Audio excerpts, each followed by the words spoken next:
도박 중독이 다른 중독보다 좀 무서운 이유가 좀 있다고 그래요. 우리가 중독이라고 하면 이제 물질 중독이 떠오르죠. 그쵸. 술, 아 맞아요. 마약. 예. 그렇죠. 근데 이제 행위 중독이라고 해서 예. 어떤 행동도 물질 중독과 똑같이 뇌에서 중독 현상이 발생한다. 그게 이제 도박 중독, 쇼핑 중독, 게임 중독 이런 것들이죠. 맞아요.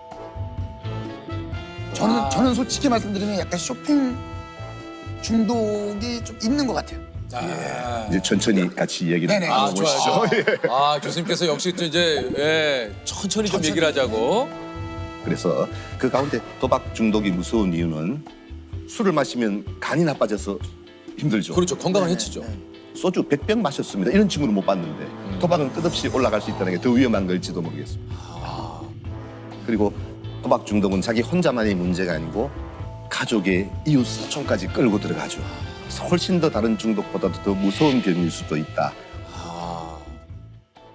아니 이게 저 도박 중독에 왜 걸릴까 뭐 이렇게 또 생각을 하시는 분이 있을 수도 있는데 일반적으로 생각하기에는 뭐 돈 때문이 아닐까라는 생각이 좀 들거든요. 당연히 도박은 돈 따기 위해서 하는 거죠. 그렇죠. 그렇게 생각하기 쉽지만 사실 전혀 그렇지 않습니다. 아, 그렇습니까? 도박은 어찌 보면 돈과 무관하다. 약간 과장되게 제가 말씀드리면 네네네. 예를 들면 술을 마시는데 일주일 뒤에 술이 취한다. 마시겠어요? 아니죠. 지금 취하니까 말이죠. 그렇지. 술을 마시면 지금 기분이 뿅 가야 돼. 예. 근데 일주일 뒤에 취한다. 마시지 않습니다. 경마장을 가서 베팅을 했는데 말들이 막 달리고 들어오죠. 말들이 경마장 밖을 나가서 석 달 뒤에 들어온대. 베팅할래요? 아 이건 못 기다리죠. 그렇죠. 예.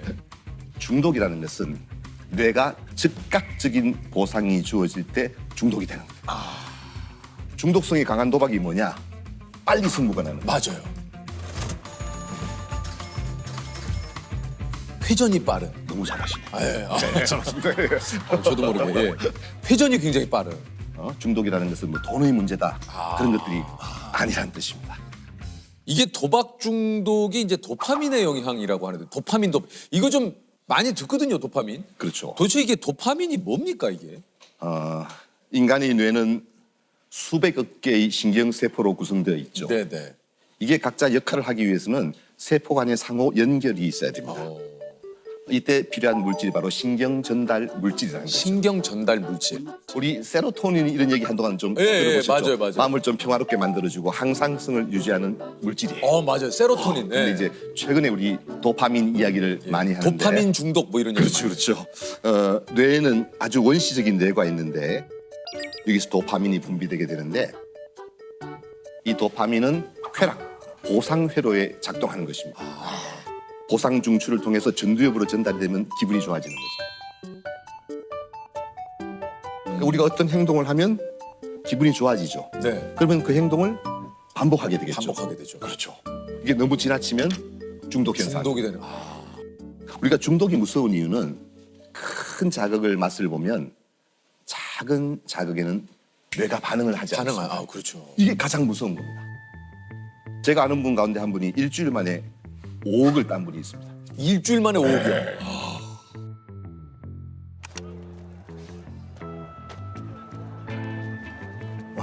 도박을 해서요. 얼마나 행복했겠어요. 난리 났죠. 예. 그게 불행의 시작이에요. 그 친구가 직장에 돌아왔어.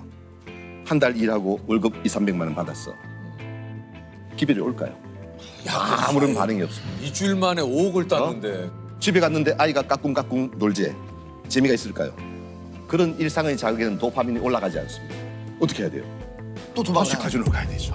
결국은 전 재산을 다 탕진한 친구가 있죠. 그러니까 중독이 무서운 이유는 한번 우리가 큰 자극을 지속적으로 이게 마주하게 되면 작은 일상 행복이 사라지게 되는 겁니다. 그게 가장 큰 불행의 시작이라고 볼 수 있습니다.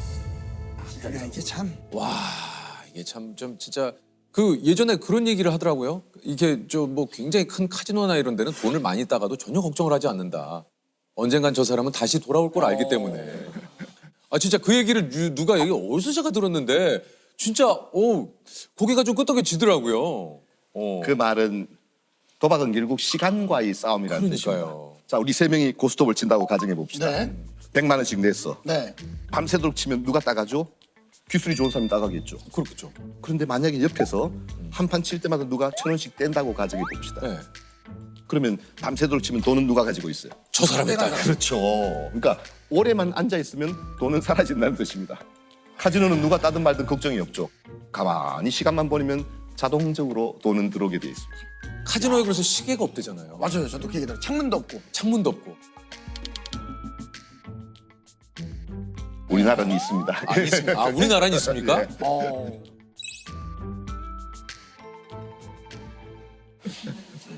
그 강원도. 예. 아, 거기는 있어요? 예. 교수님 가보셨어요? 저는 원래 뭐 제가 하고 싶어서 갔겠습니까? 전문가니까 그냥. 아, 예. 알겠습니다. 예.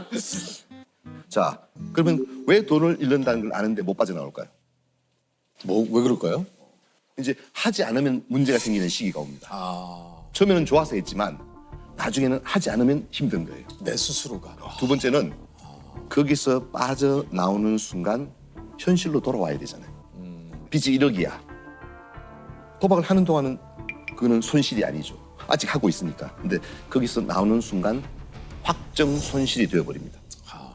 제가 만난 분 가운데 가장 큰 돈을 잃었던 분이 거의 한 500억 가까이 잃었던 분. 500억이요? 예.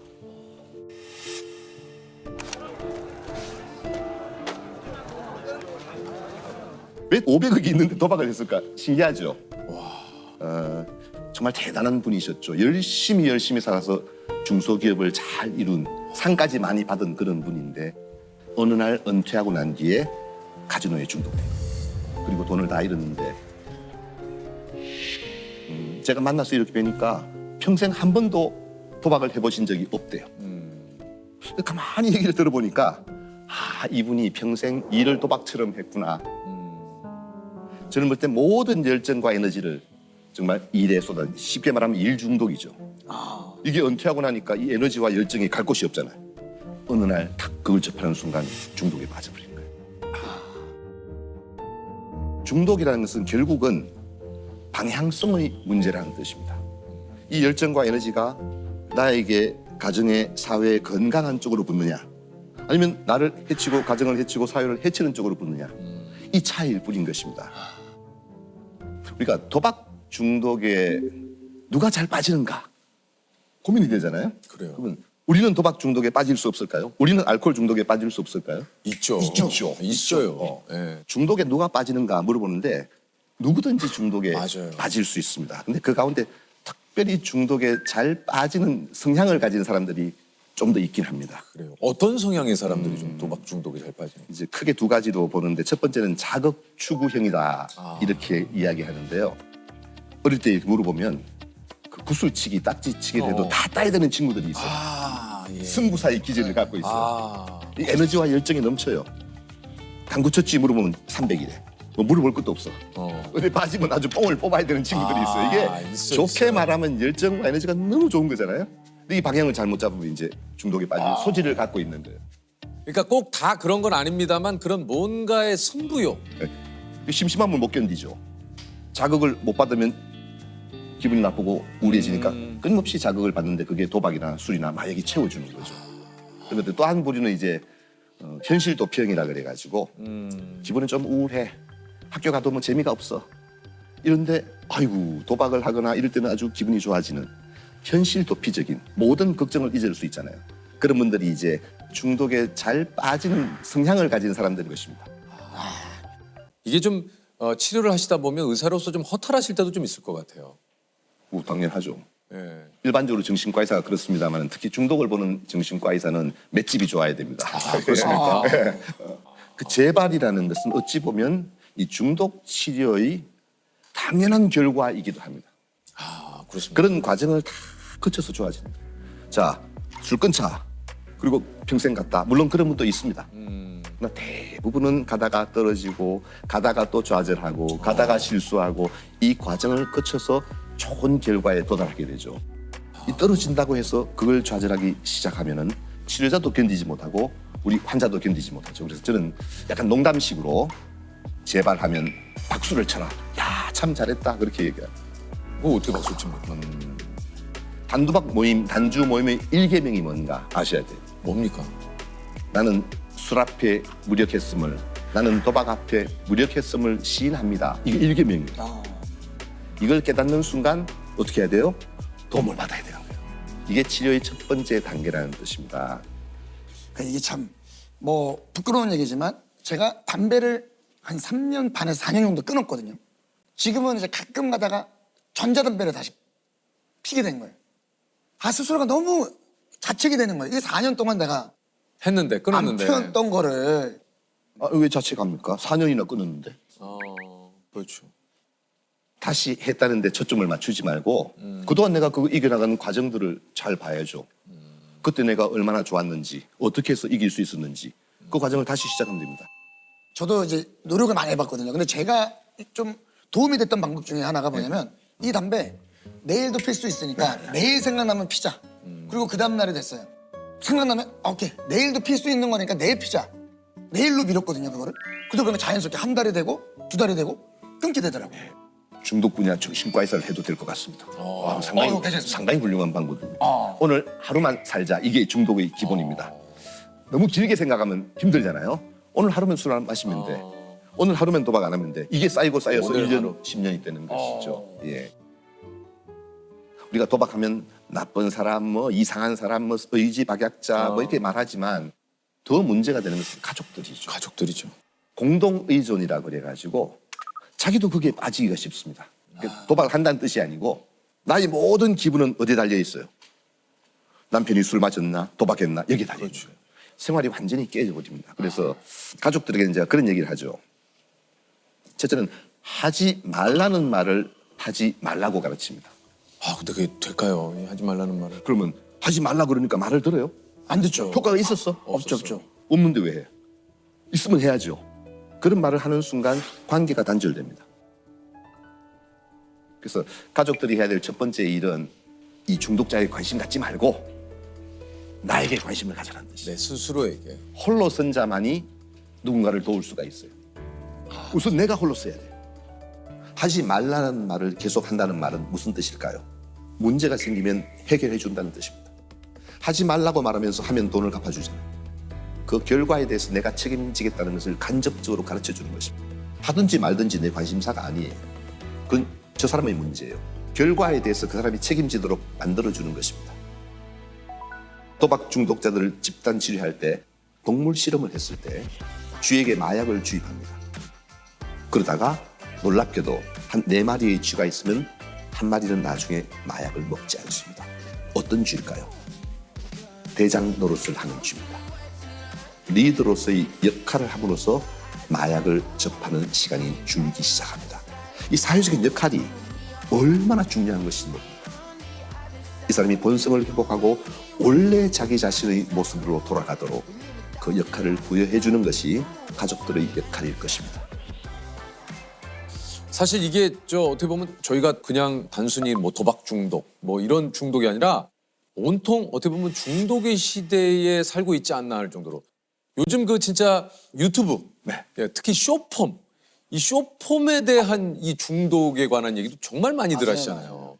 잠잘라고 잠깐 켰는데 아침 해를 예, 보게 된다거나 그 무슨 질병으로 보기는 어려울 것 같고요. 네. 그냥 사회적인 현상으로 봐야 되지 않겠어요? 네. 그냥 보세요, 그냥. 그냥 봐요? 네. 뭐 해결책이 쉽게 나왔네요. 지금 다들 그래 나도 그래 그냥 보라고? 이게 이제 문제가 뭔가 하면 네. 이게 질병으로 볼 때는 어떤 게 있는가 하면요. 단순히 많이 본다, 많이 한다 그런 문제가 아니에요. 뭡니까? 그럼 아이가 게임을 몇 시간 하면 중독이에요. 그런 기준이 있어요? 없습니다. 이렇게 많이 보고 안 보고의 문제가 아니고 그것 때문에 다른 일상에 지장이 있는가 그 문제예요. 예를 들면 쇼폼 막 재밌잖아요. 네. 많이 봐. 재석 씨가 그게 중독돼가지고 막 하루 종일 그거 보다가 녹화로 일상을 와야 되는데 못해, 일상을 못해. 오지를 못해. 네. 유퀴즈 녹화를 못 왔어. 이거는 심각한 거죠. 그거는 문제 중독이에요. 그러나 그걸 다 하면서 내가 일상을 잘 유지하고 있다. 그거는 뭐 병적으로 중독성이 강한 물질은 아니란 뜻이죠. 숏폼이라는 것 자체가 짧은 시간에 많은 자극을 받게 되잖아요. 그렇죠. 문제는 그걸로만 도파민이 올라간다. 다른 것으로서는 도파민이 올릴 수 없어. 이렇게 되면 인생이 이제 피곤해지죠. 그건 인생이 피곤해지죠. 그게 정말 중요한 개념이라고 보시면 되겠습니다. 그 연애 프로그램 같은 거 이런 것도 막 도파민 이런 것도 좀 문제가 좀 될 수 있을까요? 그 도파민 중독이라는 이야기를 하죠. 도파민은 중독되는 거 아닙니다. 도파민 무슨 죄가 있습니까? 도파민 중독이라는 것은 우리 사회가 지나칠 정도로 자극 추구적인 성향을 가진 게 아닌가, 여기에 대한 경고의 이야기입니다. 우리 사회가 지난 100년 동안 받을 자극을 이제는 1년 만에 다 받아버린 것입니다. 만사를 제쳐놓고 우리는 자극적인 일에만 몰두하게 되는 것이거든요. 이렇게 되면 이제 나중에 도파민이 균형을 잃게 되고 중독 현상이 발생하게 되는 것이죠.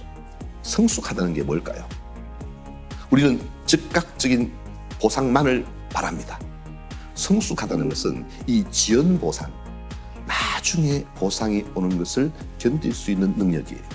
자기를 조절할 수 있는 능력이 생깁니다. 아, 내가 힘들어도 나를 조절하면서 조금 기다렸다가 나중에 보상을 더 받는 것도 받아들일 수 있는 성숙함이 있었으면 좋겠어요. 아까 그 쇼핑 중독을 쇼핑 중독. 네. 얘기하셨잖아요. 제가 사실 이거는 좀 용기 내서 얘기를 해보면 지금은 안 그런데 한참 물건을 사서 집에 오잖아요. 그 물건을 안 써요. 그냥 그 행위 자체를 제가 좋아하는 겁니다. 요건 조금 위험한 건데. 근데 가져왔다는 그 자체가 좋은 거죠. 그러니까 그냥 거기서 제가 나는 이거를 살 수 있는 사람이다라는 생각에 카드로 결제를 하고 집에 가져와요. 기쁜 마음으로. 그리고 걸어놔요. 그리고 입질 않아요.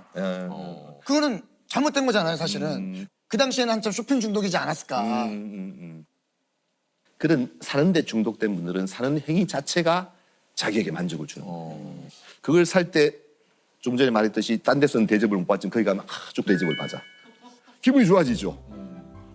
살 수 있다는 자체로도 기분이 좋아지는 거예요. 우리가 뭔가를 두고 있을 때 예정될 때 도파민이 올라가거든요. 그것도 기분이 좋아지는 거예요. 막상 사고 나면 그게 별로 의미가 없어져요. 그래서 대부분 그런 분들을 보면 그 쇼핑 중독의 문제가 아니고 그 속에 우울하고 외롭고 허전하고 다른 걸 해도 재미가 없고 이런 문제가 숨겨져 있는 거예요. 그럴 수 있겠네. 그러니까 그 속을 들여다봐야 된다. 그러니까 이게 뭔가 그 나의 그 어떤 마음속의 허함과 이런 것들을 다른 것들로 이렇게 채워지고 이게 뭔가 이렇게 하다 보니까 자연스럽게 중독의 길로 좀 가는. 예. 그럼 교수님은 어떨 때가 가장 즐거우세요? 평소에? 항상 즐거운데요. 진짜요? 교수님. 그런 사람이 어디 있겠습니까? 아니 저보다 너무 바로 오버랩으로 얘기하시니까 아니 네. 저보다는 훨씬 인생 선배님이시지만 항상 즐거운데요 하는 그 표정이 전혀 즐거워 보이지가 않아서 제가 깜짝 놀랐습니다. 세상에 그런 인간이 어디 있어요. 우리가 행복이라는 대한 오해가 있을 수 있죠. 그렇죠. 아무런 근심 걱정도 없고 늘 기쁨으로 충만한 상태, 이걸 행복이라고 믿게 되면 우린 죽을 때까지 불행하게 살아야 되죠. 힘들고 지치고 좌절하는 순간도 참 많지만 그러나 그 가운데 작은 행복들이 숨어 있잖아요. 그걸 통해서 도파민을 이렇게 올릴 수 있는, 우리 소확행 얘기 많이 했잖아요. 예. 그런 게 잔잔한 행복이라는 것이지. 우리가 막 마약이나 뭐 술이나 도박했듯이 빵 도파민이 막 1000, 2000 올라가가지고 기분이 좋아진다. 그거는 일시적인 쾌감일 뿐이죠.